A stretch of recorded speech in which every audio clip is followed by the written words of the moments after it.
Sige po, isang mas malakas pang palakpak dyan para kay Lord. Makakaupo po tayong lahat. Alam niyo po, may mga araw na talagang special sa bawat isa sa atin. You know, yun lang pong buhay tayo ngayon, special na yan. Bukod pa doon sa mga pwedeng mangyari sa buhay natin.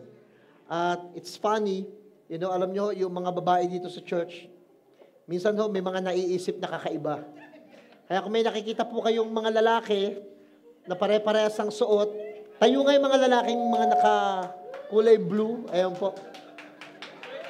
Alam niyo ho ang nangyari dyan, mga napagkaisahan po yan na asawa. Hindi ho nila alam na pagpasok nila sa church, pare-parehas sila ng damit. 3 pong dahilan niya na pagtripan sila ng kanilang mga partner. Sige po, wag na natin isa yung pangalawa. Pero babawi daw po sila sa mga babae. Sige, upo na kayo mga biktima. But, yung pag-uusapan po natin ngayon, lahat tayo, we have our own story. Mga kwento ng buhay. You know, na nangyayari sa atin araw-araw. And every time, yung buhay natin, it comes up with different story. Maganda, pangit, kulang, sobra, mga hindi mo maintindihan. Pero minsan, yung mga nangyayari sa atin, mga walang kwenta talaga na hindi magandang ikwento sa iba. Pero may mga kwento na ang sarap marinig ng iba. Na yung mga kwento na yon. And that make us a different people, a different person. Tinitlean ko yung message natin na may kwenta ang kwento ng taong hindi makwenta. Na nagkakaroon daw ng value yung story natin kapag ka hindi ka palaging nagkukwenta kung magkano, kung saan, kung paano mangyayari. And usually most of the doubts came sa buhay natin every time na we are trying to figure out everything. Yung madalas na pinifigure out mo paano mangyayari, bakit ganito, bakit ganyan, paano magkakasya, at doon tayo nagsisimulang lumaki yung duda kaysa doon sa tiwala at pananampalataya natin. Doon mas lalo siyang lumalalim, tsaka mas lalong nagiging egocentric tayo. Mas sentro tayo sa mga nararamdaman natin, sa sarili natin, rather than sa kung anong gawin ni Diyos. Kasi nga, lahat kinukwenta natin, lahat tinitignan natin. Kung kakayanin ba to o hindi. Unang papasok sa isip mo, syempre baka hindi ko kaya.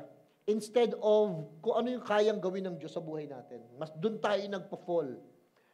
Na-inspire ako sa isang storya na kung saan nadama yung buong bansa halos. Sa pamagitan ng 10 tao, 12 ito na inutusan ng Lord. Sabi ng Lord kay Moses, may pangako ako sa inyo. At ang pangako, dadaling ko kayo mula dyan sa slavery 400 years. Have you imagine, sa loob ng 400 years, wala silang ibang gawin kundi ma-slave, maging alipin sa Egypt. And then, dumating na yung time na okay, it's time for the Lord to set free itong mga taong ito. Pero sabi ng Lord, nung alisin na sila, sabi sa kanila, yung promised land o yung pangako na pupuntahan ninyo, gusto ko tignan nyo muna. I-scout nyo ba? I-ocular nyo? Magiging espiya kayo doon sa places na yon. Ang inutusan 12. Yung 10, pinangalanan ng Bible, pero minsan hindi ko narinig na may mga halos taong nakatanda ng pangalan nila. Pero may mga pangalan sa Bible, pero wala pa yata ako narinig na pastor na yung pangalan ng 10 na yon kabisado. Pero yung 2, halos kabisado ng maraming Christians na nagbabasa ng Bible. Yung 2 na yun, si Joshua at si Caleb or si Caleb. Pero yung 10, walang makatanda. Kasi nga, sa mga ginawa nila, talagang hindi mo na dapat tandaan yung pangalan nila. Dahil sa mga nadamay ng mga tao, dahil sa kanilang mga attitude, ugali, desisyon, nakita at sinabi, mga kwento na kinuwento sa iba na mga walang kwenta. Na naapektuhan pati yung next generation. Have you imagine? Sa mga kwento pala ng buhay natin, pwede maapektuhan yung mga anak natin. Maapektuhan yung mga anak ninyo sa ikukwento ng mga tao tungkol sa buhay mo. Alam niyo ba na may mga tao na proteksyonan yung anak nila nung malamang anak sila ni ganito? Ay, anak ni mabuting tao yon. Ingatan niyo yan. Pero pag nalaman na ito ang magulang mo, tapos ito ang kwento ng magulang mo, minsan lalo ka pang nababaon. So talagang affected tayo sa kwento ng mga nauna sa atin. So make sure today, ang mensahe natin, yung mga stories ng mga buhay natin, at least maging hindi man perfect, dahil wala namang ganon, na katulad ng mga Cinderella o fairy tale story na they live happily ever after. Wala namang ganon na pagtapos ng ang buhay, wala namang ganon, pero at least, majority of your story are inspiring. Majority ng storya ng relasyon ninyo, hindi yung kinukwento mo pa lang nang hihina ka na. Nalalaman mo pa lang yung nangyari sa tatay niya, sa nanay niya, nakakapanghina, walang uway. Kasi nga, may pinanggalingan yung storya. Kung bakit naging ganun ang kwento ng buhay ng bawat isa. Kaya nga today, it's a very good opportunity para masalba tayo, masave tayo for whatever story. Kasi alam nyo kung ano pinakamagandang tanong? At actually, 3 tanong. Pero isang sa pinakamagandang tanong na itanong natin sa sarili natin is yung tanong na, how will I be remembered? Paano ba ako matatandaan ng mga tao? Alam niyo naman, sa buhay natin, sa Tondo, o kahit saang lugar, matatandaan talaga tayo ng mga tao eh. So how will we be remembered? By our children, by our neighbor, by people na nagkaroon ng nakadaupang palad natin. Kadalasan pa naman, ang mariremember sa atin, hindi lang yung sinabi't ginawa mo. Ang mariremember nila sa'yo, yung naramdaman mo sa mga sinabi at ginawa mo eh. Alam niyo ba, ang nararamdaman sa inyo ng tao, ang matatandaan sa inyo ng tao, yung naramdaman nila from what you have said and done. Ako, sa dami ng mga sinabi ko, hindi nyo matatandaan. Pero ang kadalasang matatandaan ninyo, yung naramdaman nyo sa sinabi ko. Yung naramdaman nyo sa ginawa ng taong ito. Ang hirap kalimutan nun, di ba? Makakalimutan yung damit na suot mo, sapatos na suot mo, cellphone suot mo. Pero ang hirap kalimutan sa tao, yung may naramdaman siya sa ginawa mo. Lalo kung ang ganda ng ginawa mo, ang hirap kalimutan. Pero mas doble na hirap limutin, yung masasakit na ginawa mo, kasi naramdaman nila yun eh. So ang first question maganda, how will I be remembered? Paano ako matatandaan ng mga tao? Kaya ito, 10 ito talaga in-inspire ni Holy Spirit na talagang wag mong matandaan eh. Kasi nga sa pangit ng ginawa ninyo 10, bir mo, pagdating nila, mababasa nyo ito sa Numbers 13. Pero ang pagpo-focusan ko yung chapter 14. Sa Numbers, book yun sa Bible. In the book of Numbers, sa chapter 13, sabi ni Lord, puntahan mo. No, kayong 12, ispayan nyo. I-ocular nyo yung promised land. So pagpunta nung 12, nakita nila, may mga higanteng nakatira. Mga sons of Anak. Nandoon. Tapos itong mga taong ito, kailangan nilang kalabanin. Para makanker nila yung land. Akala ko ba promise? Akala ko ba magandang bagay? Pero bakit ganito? Yung nakikita ng 10. Kita na, ang lalaki ng bahay, ang lalaki ng mga timba, lahat. Siyempre, higante. Ang mga nakatira. Malalaking mga tao, parang ganon. So pagtingin nila, puro negative kaagad ang pumasok sa isip at mga sinabi ng bibig nila na binuka ng kanilang bibig, galing sa puso't isip. Yung 10 yun. Pero yung 2, si Joshua and Caleb, ito yung nakakatawa, no? Iisa yung nakikita nyo, pero iiba kayo ng kwento. Yung pare-pares naman kayo, nakita yung sitwasyon, pero nung ikwento mo, iba-iba kayo ng versions. Yung 10, ang versions nila, sobrang negative. Palpak, negatibo, walang kwenta, ba't ba tayo nandito? Talagang sinisi nila si Moses, ang Diyos, at yung sitwasyon.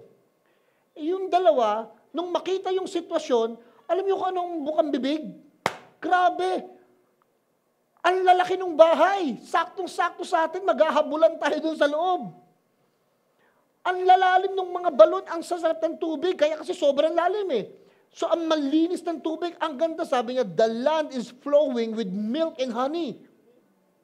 Sabi niya yung 2, si Joshua and Caleb, yung pupuntahan natin at titirhan, mga bahay na hindi tayo ang nagtayo. Yung balon na iinuman natin, mga balon na hindi tayo ang naghukay. So, ibig sabihin, it's a place na ready na to occupied. Ang ganda. Napaka-positive, optimist ng 2. Yung 10, pessimist. Puro negative yung nakita. to a point na eto na. Nung nagsalita na yung 10 sa congregations, sa libo-libong mga Israelita, sabi niya, may i-announce kami. Lahat ng pinangako sa atin, lahat ng plano, puro sana doon na tayo namatay sa Egypt. Sana hindi na tayo pumunta dito sa pinangako sa atin. Wala ang lalaki ng higante. Alam niyo kung ano itsura natin sa mga higante? Tipaklong. Ganong kinonvince. Yung mga tao, alam niyo yung buong mga tao, kanya-kanya ng reklamuhan, kanya-kanyang complaint, kanya-kanya hawa-hawa. Nakakahawa pa naman yung negative. Pagka kayo nagkaroon kayo ng mga kumpare, kapitbahay, kamag-anak, na mga negative, nakakahawa yan eh. Nakakahawa, nakakabigat ng kalooban, oo nga, simulang mag-complain. Everybody, lahat ng mga tao, alam nyo, bunga nga, puro complain. Nung tapos na yung 10, nung pumanik si Joshua and Caleb, alam mo sabi ni Joshua and Caleb sa chapter 13, and Joshua and Caleb quieted the people. Pinatahimik niya, shh! Please, listen to us. Sabi ni Joshua and Caleb, listen. Grabe yung mga ubas doon. 1 piraso sinlaki ng buko. Kaya bungkos 2 tao ang bumubuhat ng ubas. Ang lalaki. Yung land ang tataba ng lupa. Puro good news yung pinagsasabi. Guess what? Na-convince ba yung mga tao? Hindi.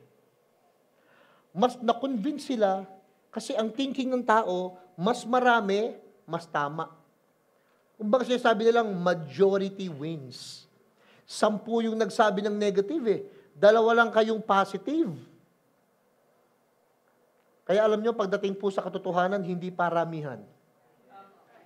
Hindi ko mo mas marami, yun ang totoo. Minsan, kung sino pa yung konti, yun pa yung totoo eh. Kasi nga sa katotohanan, konti lang naman talaga ang tumatayo sa totoo eh. Kaya sabi ni Lord, ang daan papunta sa katotohanan, makipot. Pero ang daan sa kapahamakan, ang luwang. Totoo yun eh. Pag totoo ng pag-uusapan, konti lang talaga yung tatayo sa katotohanan. Mag-stand for truth. Pero minsan kahit masakit, pag totoo, tayuan mo. Si Joshua, kahit alam nilang hindi na halos makikinig yung mga tao, they just stood up for what they believe. And they said, really the story, nagkwento sila na ganito yung mararanasan natin. Ganito, yung higante, alam mo sabi nila, yung 10, tayo para tayong tipaklong grasshopper in our own eyes. Si Joshua and Caleb, alam mo, tingin nila sa higante, yung mga higante, they are bred for food.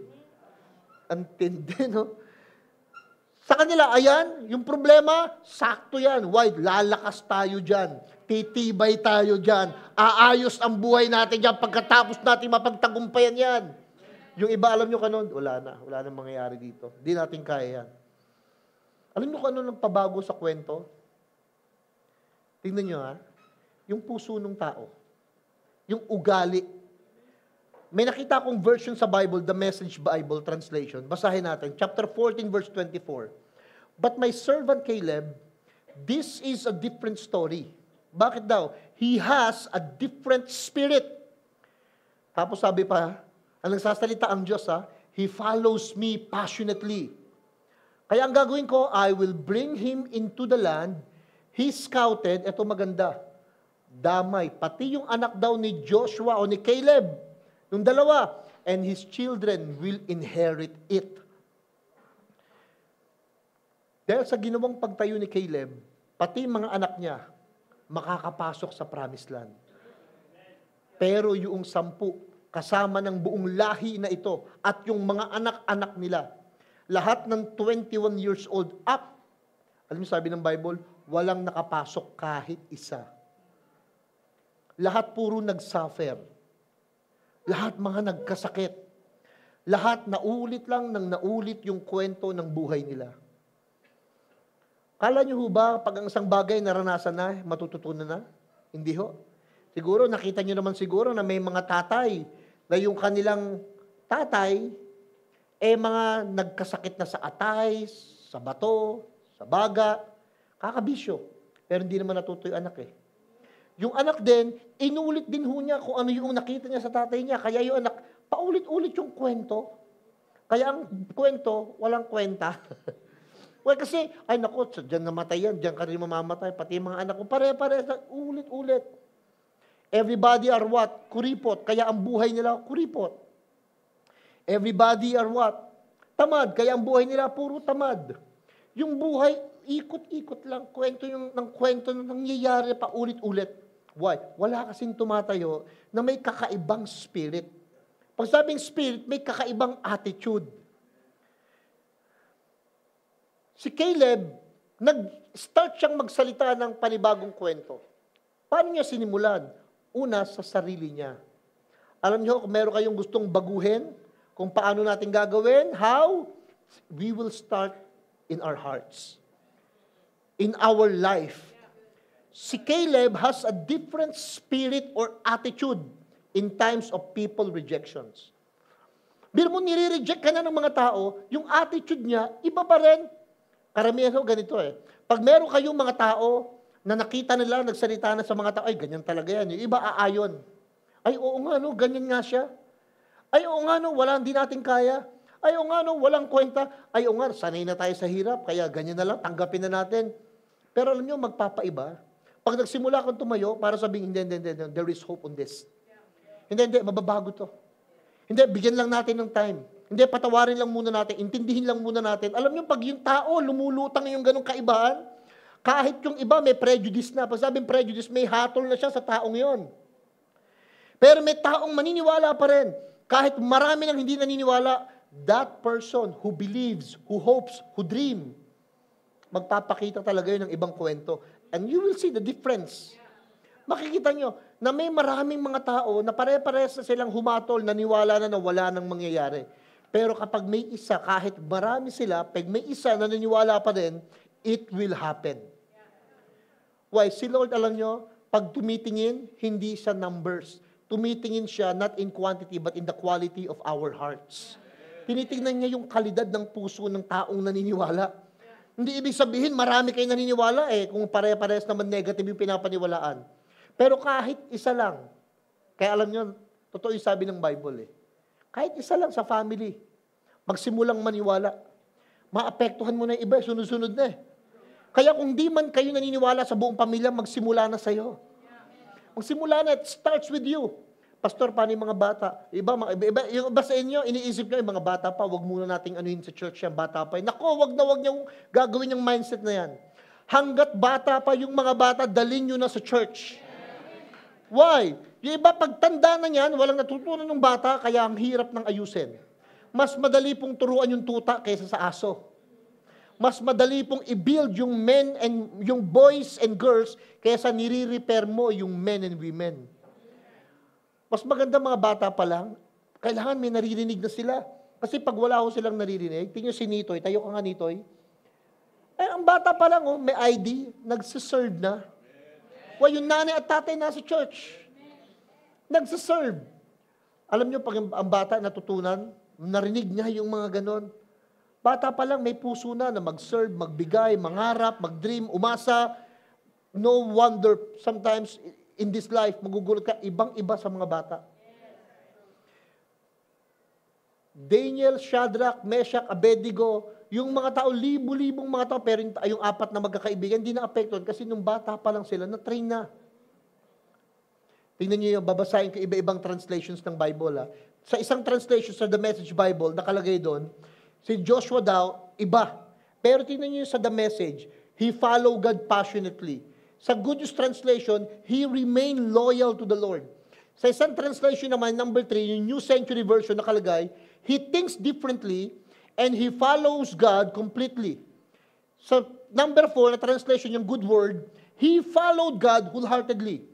Yung Easy Version, number 5, he obeyed God completely. Iba-ibang version, pero ine-expound niya na si Caleb, para mapatunayan niya na iba yung kwento niya, iba siyang mag-isip, iba siyang sumunod, iba yung kanyang, galing talaga sa puso niya.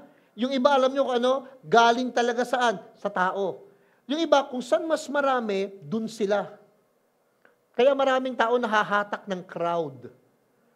Si Lord, alam nyo, hindi mo siya maaano ng crowd Nung nandun siya sa crucifixion, yung crowd hindi naman kampi sa kanya Laban sa kanya, halos lahat ng crowd, sinisigaw nga, ipako siya sa krus pero hindi siya nagpa-move sa crowd. Kaya mag-ingat po kayo sa crowd. Hindi ibig sabihin maraming nagpa-follow, maraming nagla-likes, dapat sinusunod natin. Hindi ho ganun yung basehan natin. Ang basehan ng katotohanan, hindi sa followers. Ang basehan ng katotohanan, nandun sa taong sinusundan natin. Si Kristo. Amen? Amen. Alam niyo ang nangyari? Yung mga Israelites, they create same old story. Ano ba yung same old story? Yung pag napapagod na sila, alam niyo, next na mangyayari, matik na. Ko-complain na yan. When they get tired, they complain to God and Moses. Ganyan na lagi ginagawa nila eh. Sa loob ng 40 taon, pag napapagod na, alam niyo yung gagawin? Aangal na yan.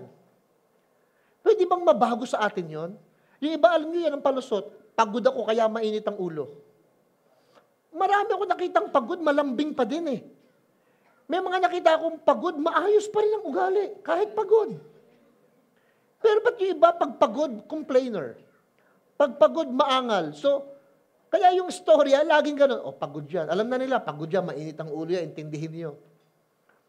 Why don't we come up into a different person? Different story.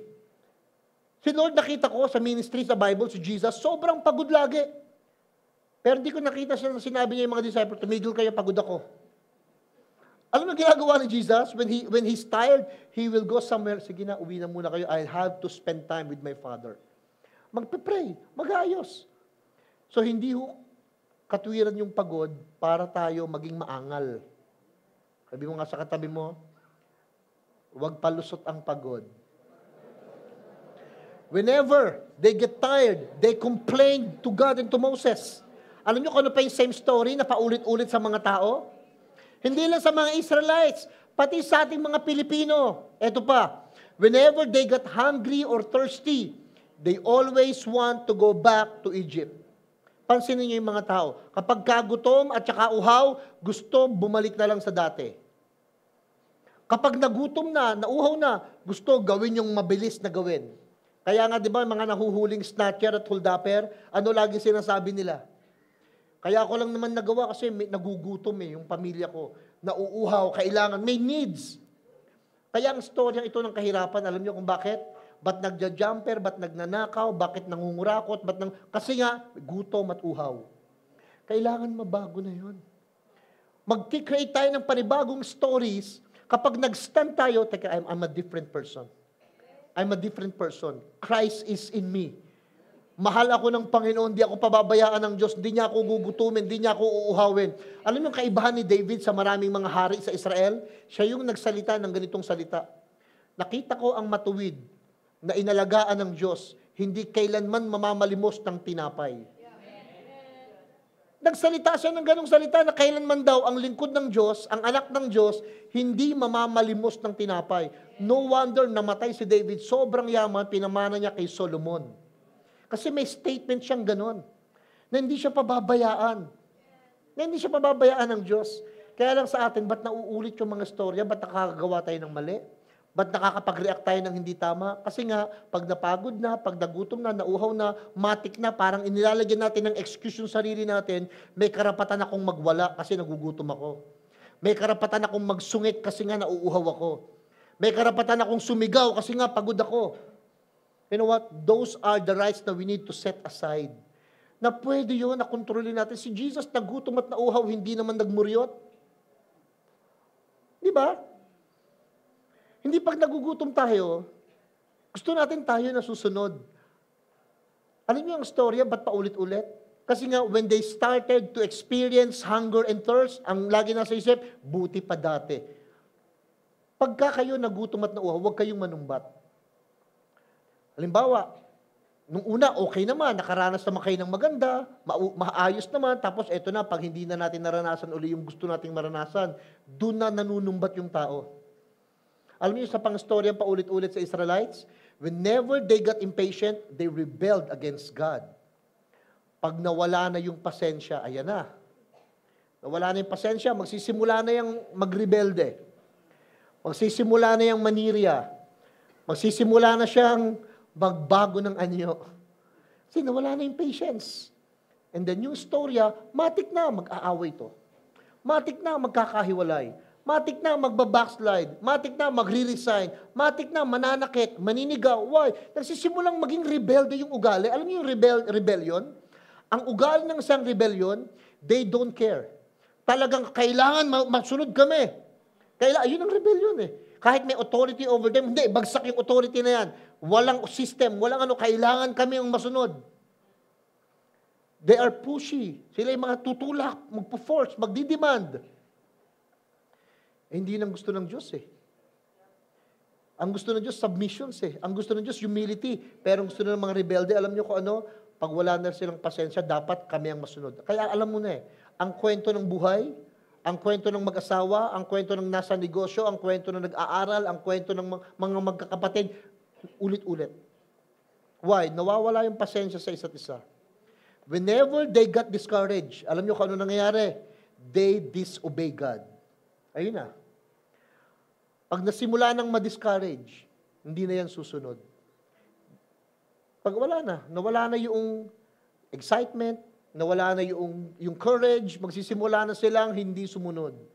Kaya kahit anong ipagawa mo, hindi na niyang gagawin kasi nga discourage. Ang masaklap ito, people are producing the same old story of disobedience and rebellion all over again. Alam niyo yung travel nila mula doon sa Egypt papuntang Promised Land, kung gaano lang dapat katagal? 11 days. 11 araw. Kung nag-travel sila ng day 1, pagdating day 11, nandun na sila sa Promised Land. Gaano katagal sila inabot? 40 years. Baligtad. You know, for 40 taon, imbis na 11 araw lang. Alam nyo, dapat iba sa inyo, matagal nang na-bless, pero bakit ang tagal ma-promote, ang tagal ma-bless, ang tagal makabayad sa utang, ang tagal gumaling, ang tagal maging leader, ang tagal maging ma-realize. Alam nyo kung bakit to? Kasi nga, complain, rebel, disobedience, discourage. Kaya yung kwento, ulit-ulit. Matagal na sanang nagkaayos, matagal na sanang gumanda yung buhay, matagal na sanang gumaang, pero ulit-ulit. 11 days, naging 40 years. Alam niyo, ibig sabihin ng 40 years, isang generations. Dapat to, magising na tayo sa katotohanan, this time, hindi na ako papayag talaga na mangyari to sa akin. Tapos madadama yung mga anak ko. Kailangan may ginagawa tayong mga radical minsan na desisyon sa buhay natin. Tama na yung ganitong palagi na lang akong nanghihingi. Tama na yung ganitong palagi na lang akong naghihikahos. Tama na yung ganitong palagi na lang akong nakatunganga, umaasa, nakadepende. Lalo yung mga taong, alam nyo, sino mas mahirap pasayahin? At saka sino mas madaling sumaya? Mas madaling sumaya yung nagbibigay. Mas mahirap pasayahin yung nanghihingi. Bakit? Yung nanghihingi, umaasa yun kung kailan siya bibigyan. Yung mapagbigay, laging masaya kasi anytime pwede niyang gawin yon. Kaya dapat mas maigi sa atin, yun ang bibigay. Ang daling sumaya nun. Sabi mo nga sa katabi mo, gusto mo sumaya? Maging mapagbigay. Ng oras, ng patawad, ng pera, ng pagmamahal, ng pangunawa. Pag the more you give, the more you will become happy. Pero pag lagi ka nalang humihingi, lagi nakadepende kasiyahan mo kung kailan ka bibigyan. Tama po o tama? Di ba yung mga taong umaasa? Sasayan pag dumating na yung parating. Pero hanggat walang parating, nakaasa sila katunga, kailan kaya darating? Pag dumating na yung parating, ayun, doon pa lang siya sasaya. Pero yung mapagbigay, anytime, kung gusto niya magbigay ngayon, magagawa niya. Kasi nga, giver.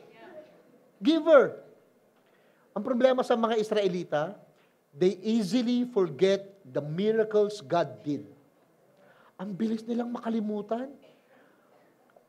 Yung mga ginawa ng Panginoon, nung nagugutom sila, nagpaulan ng gusto nilang karne, ng mga pugo. Bumaba yung lipad, nanghuhuli na lang sila, lagpas tuhod eh. Hindi mo nga kailangan yumuko, kung lagpas tuhod, gano'n lang sila ng gano'n. Nangailangan ng tinapay, umuulan ng mana. From heaven, nagugulat sila parang mga snowflakes. Iniipon nila yung mga tinapay. Yung tubig lumalabas doon sa bato. Yung dagat nahati. Pagkagabing maginaw sa disyerto, meron silang pillars of fire, poste ng apoy. Pagka namang mainit naman sila, meron naman silang poste ng cloud para liliman. Lahat yung nakita nila, nakalimutan na yon. Maraming tao sa atin ngayon, actually nakita nyo na kung paano gumawa ng miracle si Lord, paano tayo pre-provide, paano tayo niligtas sa aksidente, pinagaling sa karamdaman, natutunan nating magpatawad. Ang daming ginawa si Lord. Kaya after that, we forgot. And they became ungrateful to God. Alam nyo kung ano pinaka-worst sa isang tao? Yung taong walang utang na loob. Sobra, grabe. Ang hirap tulungan yung mga taong walang utang na loob. Why? Una, bad na sa kanya, bad pa siya sa ibang tao. Hindi na maganda sa iyo yung hindi ka marunong magpasalamat, pati yung taong gumawa ng tulong sa iyo, nadadala. Alam mo sino masarap tulungan? Yung mapagpasalamat. Yung pag nagawan mo ng konti, uy, thank you ha. Tapos kahit sa kamakita, pinagmamalaki ka, sinasabi yung ginawa mo. Maraming tao, alam nyo, ginawa ng mabuti, pero after magawa ng mabuti, bye-bye. Hindi mo na makikita. Kaya hindi niya alam, dapat pala marami pang paparating ng magagandang bagay. Kaya lang, dahil hindi marunong magpasalamat, hindi niya nakuha yung full blessing. Yung full blessing. If we want the full blessings of God from people and from Him, alam niyo kung ano pinakamagandang attitude? Thankful. Pag sabing grateful, yung you feel great because of these people. Yung alam mo, nakakatuwa, no? Dahil may tumulong sa'yo, nakakatuwa, may nakaisip sa'yo, kaya kayo kung anumang maliit o malaki, whatever help, favor ang ginawa sa inyo ng mga tao, tanawin nyo ng malaki. Pwede ba, huwag niyong kalimutan yung mabubuting ginawa sa inyo ng ibang tao? Kasi kadalasan, ginagawa ng iba, di ba, 10 yung mabuti, pag nakagawa ng isa, naaalala isa, wala na yung 10 eh. Nakalimutan na yung 10 ginawa. Huwag nyo rin naman tignan yung mga taong ganon. Yung mga tao na gumawa ng mabubuti sa inyo, huwag niyong kalimutan yon. Tapos mag-focus kayo doon sa negative, sa isang bagay na mali. Amen? Meron pong prinsipyo akong ituturo sa inyo. Para yung kwento ng araw na yon, imbis na yung buong araw nyo, buwiset. Pagdating ng gabi, dala-dala nyo. Para bago mangyari matapos yung araw, yung buwan o taon, let me share sa inyo itong 3 principles. 3 principles how to create a good story. Pag mayroong problema na ho kayo, mag-asawa, magkapitbahay, magkapatid, mag-ama, mag-ina, o kaya magkasama sa kumpanya o sa eskwelahan, whatever challenges, ang unang gagawin nyo, alam nyo kung ano? Number 1, pay attention to the tension. Tignan nyo, ano yung nagbibigay ng tense? Sa inyong mag-asawa, sa inyong magkapatid, sa inyong magtatay, sa sarili mo, ano ba yung tension na yon? Baka mamaya, ang tension na pinag-uusapan nyo, ibang tao, hindi naman talaga kayong dalawa. Baka mamaya, ang tension, pera. Baka mamaya, ang tension, yung words. The way you speak to one another. Baka mamaya, ang tension, approach. Tingnan nyo, pay attention. Huwag kayo mag-pay attention sa nangyayari. Hanapin nyo, ano ba yung naglalagay ng tension sa aming dalawa? Para magbago ka agad. Pangalawang prinsipyo. I will pause until I pinpoint the cause. Tingnan nyo muna, siguradong may cause yan. Siguradong may dahilan kung bakit yan ang nararamdaman niya ngayon. Siguradong may dahilan kung bakit ganyan ang reactions niya. Siguradong may dahilan kung bakit ka natanggal sa trabaho. Kung bakit ka nagkamali ng reaction. May dahilan yun. Ano gagawin natin? Pause. Huwag munang magsalita. Huwag munang mag-decide. Balansihin muna everything. Pag-isipan muna natin lahat. Teka, I need to pause for a while. Teka lang, baka kung ano masabi ko eh. Huwag kayo kaagad mag-chat-chat. Huwag kayo kaagad magre-reply. Huwag kayo kaagad magpo-post sa Facebook ng kahit ano. Post. Sabi mo sa katabi mo, post muna. At pag nag-post ka, dapat nakaganon. I mean, you have to post for a while. Hanggang sa makita mo, ay yun pala yung cause. Kaya naman pala nagwawala eh. Naiipit pala siya sa 2 bato. Kaya pala siya na ganyan eh. Kaya hindi niya kasi ma-communicate. Kaya naman pala eh. Kasi may cause yun. Ito yung pangatlo. I will explore than ignore my conscience.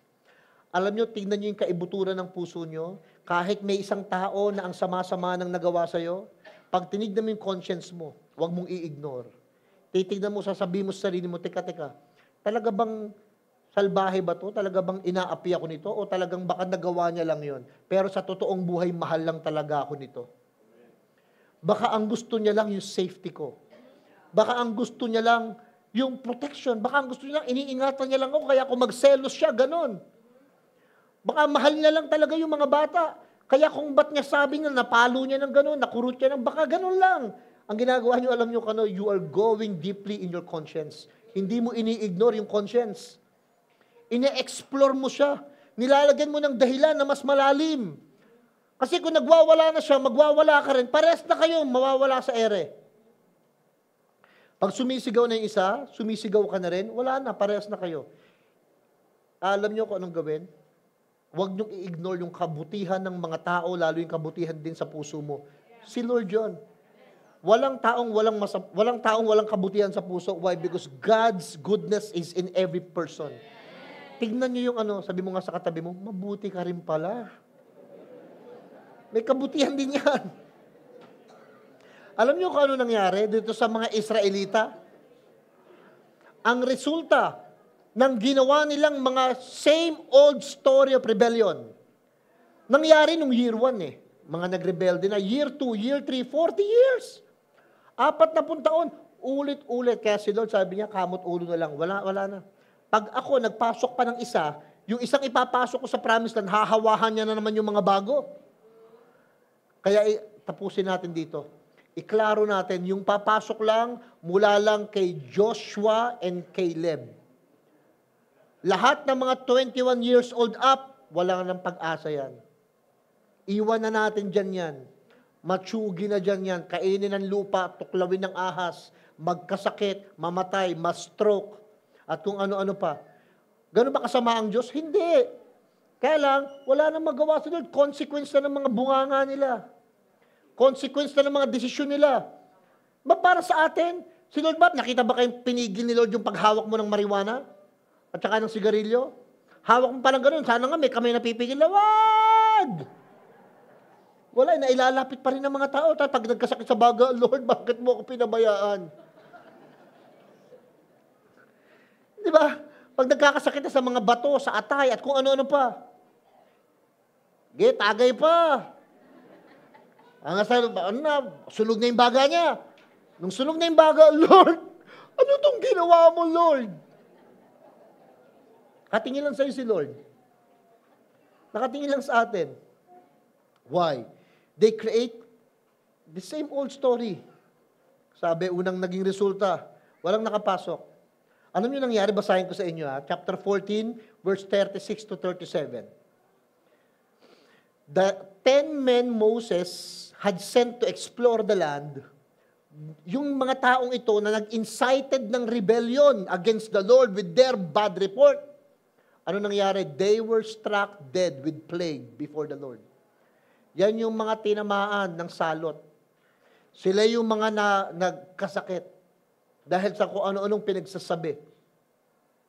Tingnan niyo yung verse 34, chapter 14, atras ko lang ng konti. Because your men explored the land for 40 days, you must wander in the wilderness for 40 years. A year for each day. Alam niyo sabi, yung araw ng buhay nila, suffering the consequences of their sins. Hanggang sa na-discover nila, para bang, Lord, imbis na kakampi namin ng Diyos, naging parang kalaban namin.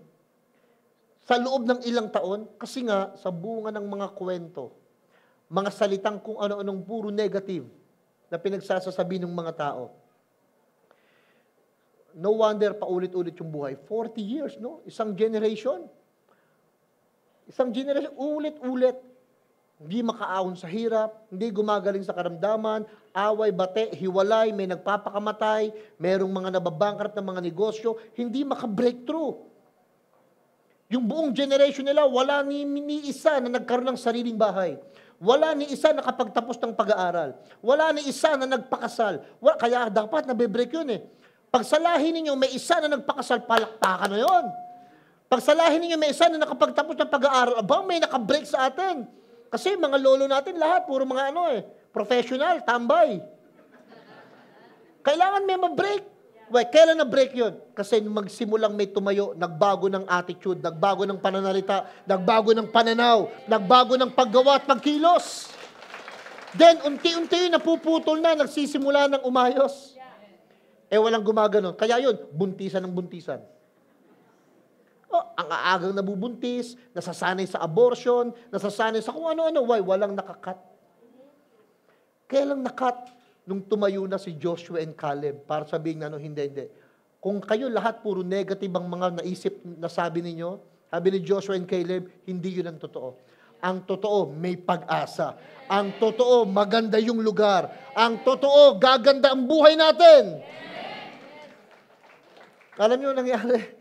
Yung dalawa lang talaga nakapasok. Tingnan niyo yung chapter 14, verse 41 to 44. Sabi ni Lord, but Moses said, ang mga tao, why are you now disobeying the Lord's order? Tapos gusto niyo bumalik tayo sa wilderness? It won't work. Wala nang balikan ito. Baka sa atin, akala niyo ba, babalik pa ba kayo sa dating buhay? Wala nang balikan ito. Ang sabi ni Lord, next, do not go up into the land now. Why? You will only be crushed by your enemies. Kasi hindi ko kayo sasamahan ng Lord. Alam niyo ginawa ng mga tao? Sinabi na ni Moses, huwag na kayo bumalik sa dating buhay. Nagbago na kayo eh. Nandito na tayo sa pangako, malapit na Alam niyo yung mga tao, tingnan niyo yung susunod. When you face the Amalekites and the Canaanites in battle, you will be slaughtered. The Lord will abandon you because you have abandoned the Lord. Ang susunod masaklap. Yung mga tao, hindi, mas buo kayo, okay pa yung dati. Ano nangyari? But the people defiantly push ahead toward the hill country. Kahit na, even though neither Moses nor the Ark of the Lord's Covenant left the camp, alam niyo susunod na nangyari? Ang susunod na nangyari, and they were all slaughtered. Lahat sila na hindi sumunod. Lahat sila ubos. Ubos yung lahi. Hindi pa rin nakaahon sa hirap. Nagkanda ulit-ulit lang uli yung pangyayari sa buhay. Why? Nobody is standing up. Walang sinasabing, ayusin na natin to. Tama na yung ganito.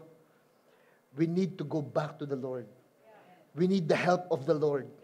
At kailangan kong gawin ito, hindi lang para sa akin, para sa mga magiging anak natin. Amen?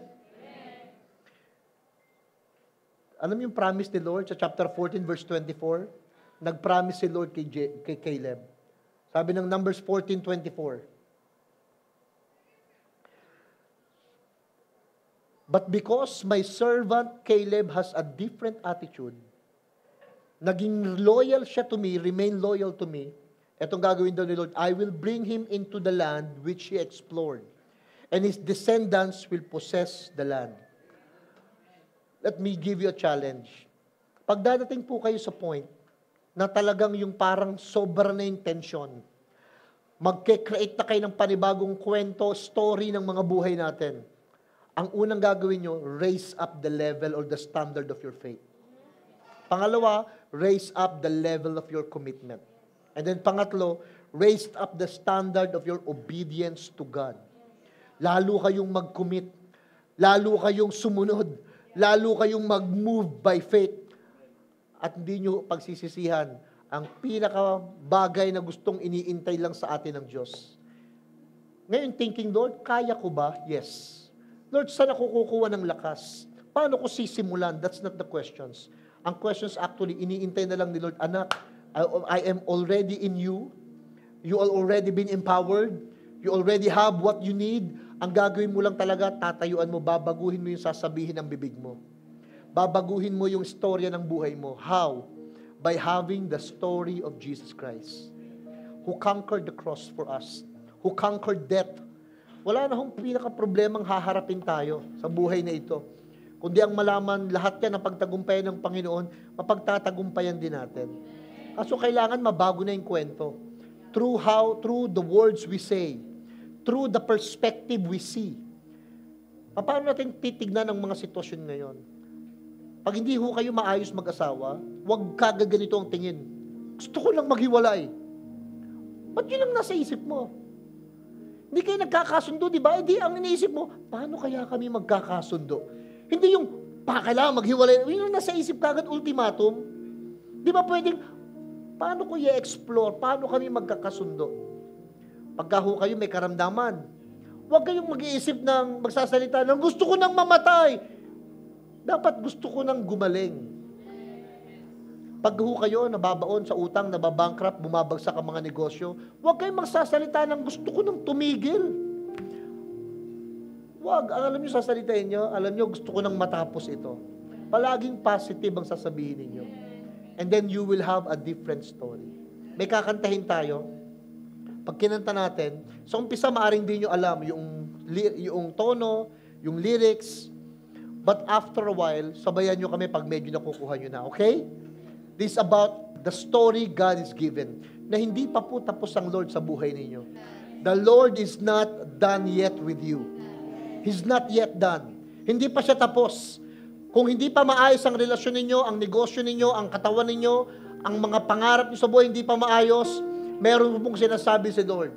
Hindi pa siya tapos, magsisimula pa lang si Lord sa buhay natin. Tayo tayong lahat. Let's sing this song. I've come a long way. I've seen how you work. There's so much goodness and grace, Much more than I deserve. much more than I deserve. 'Cause I know who I am, and I can stay where I'm at. Malayo lang narating natin. Come this far but faith, We cannot turn back.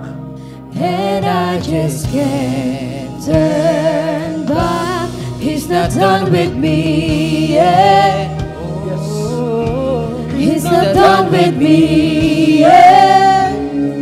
There's so much more. There's so much more to the story. You're not done with me yet. He's not done with me yet. He's not done with me yet. There's so much more. There's so much more to the story. You're not done with me yet. You're not done with me yet. Hallelujah. You're not done with me yet. There's so much more to the story. You're not done with me yet. You're not done with me yet. You're not done with me yet. There's so much more to the story. You're not done with me yet. Kaya kung ano man yung nararanasan talaga natin ngayon na problema, lagay nyo sa isip nyo ito. Hindi dito magtatapos ang kwentong ito. Halimbawa, feeling nyo napahiya kayo sa ibang tao dahil sa nangyari sa buhay ninyo, mababago po yun. Hindi dun magtatapos ang kwento ng mga buhay natin. Amen? Why? Kasama natin ang Diyos. The Lord is fixing right now yung storya ng buhay natin. Simulan nyo na ho sabihin yung gusto nyong makita. Kung meron kayong karamdaman ngayon, why don't you say, Lord, pinagaling mo ako ngayon. Kung meron kayong problema ngayon na para bang baon na baon kayo, sabihin nyo na ngayon, Lord, unti-unti ko nang nakikitang nakakaahon ako sa problemang ito. Kung sa palagay ho ninyo, meron kayong mga pinagdadaanan sobrang bigat, mga relasyon ng magkapatid, magkanegosyo, mag-asawa, or mag-take kayo ng exam, or whatever challenges na para bang ang storya ay babagsak ka, ang storya ay mawawala ka, matatanggal ka, why don't you start to speak something? Magsalita kayo katulad kay Joshua and Caleb. Na Lord, the story of my life will be better. Hindi ako magiging katulad ng tsuhin ko, ng tiyahin ko, ng lolo, ng lola, ng nanay, ng tatay, o ng kahit anong mga taong nakakonect sa akin. I am connected to Jesus, so I will have a different story. A different story. Akala ko nung pinanganak ako sa tundo, Nung dito ako tumira, dito ako lumaki, akala ko magiging katulad din ako ng lahat ng mga tambay na walang nangyari sa buhay. Nung una, I've been into fraternity, I've been into vices, I've been into different kinds. Akala ko pare-pares kami magiging buhay dahil taga-Tondo ako. Pero naging iba po ang istorya ni Pastor Herbie. Nagbago, why? Because I started to look differently about life. To say differently. Nagbago lahat nung makita kong si Lord, gagamitin niyo itong aking istorya para maging istorya ng ibang mga tao na may pag-asa kahit wala ka nang makita. Amen? Kaya hindi pa ho tapos si Lord. Nagsisimula ng baguhin ni Lord ang mga buhay natin. Amen? You're not done with me. Yeah. Sabay-sabay po tayo. You're not done with me. Yeah. There's so much more to the story. You're not done with me. Yeah. You're not done with me. Yeah. You're not done with me. Yeah. There's so much more to the story. You're not done with me. O, taas natin.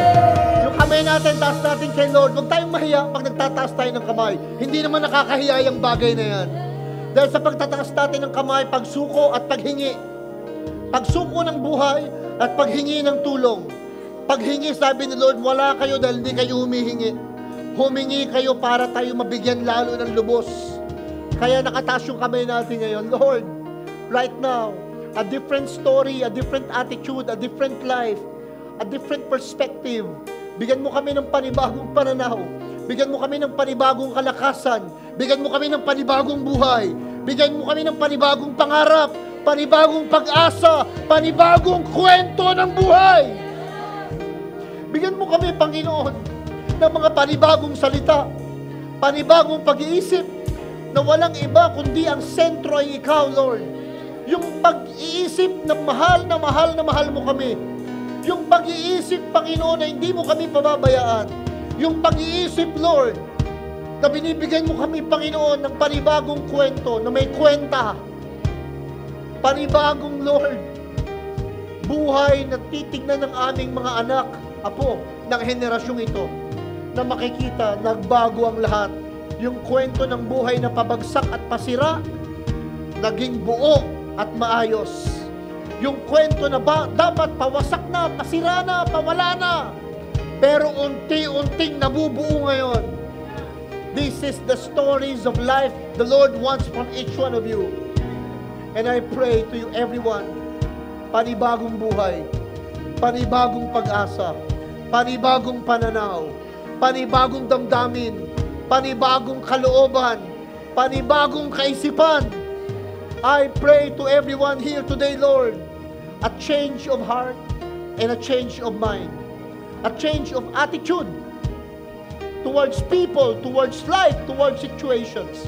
I pray right now, Lord, hindi man perfect, pero unti-unting inaayos ang bawat isa, ang bawat buhay, kahit sa mga nanonood, Lord, right now. Better and better and better. Getting better and better and better. Hallelujah. Lord, yung mga nawala sa buhay namin, Lord, we will recover. We will recover. Great recovery. Great recovery, Lord. Great recovery, Father God, sa buhay namin. Maraming salamat. Totoo, hindi ka patapos. Nagsisimula ka pa lamang sa buhay ng iyong mga anak. Nagsisimula ka pa lamang, Lord. Kaya, Ama, salamat po. Pinupuri ka namin. Binabalik namin sa iyo, Lord, ang lahat ng papuri, lahat ng pasalamat at pagdakila sa matamis na pangalan ni Jesus. Ang lahat ay magsabi na,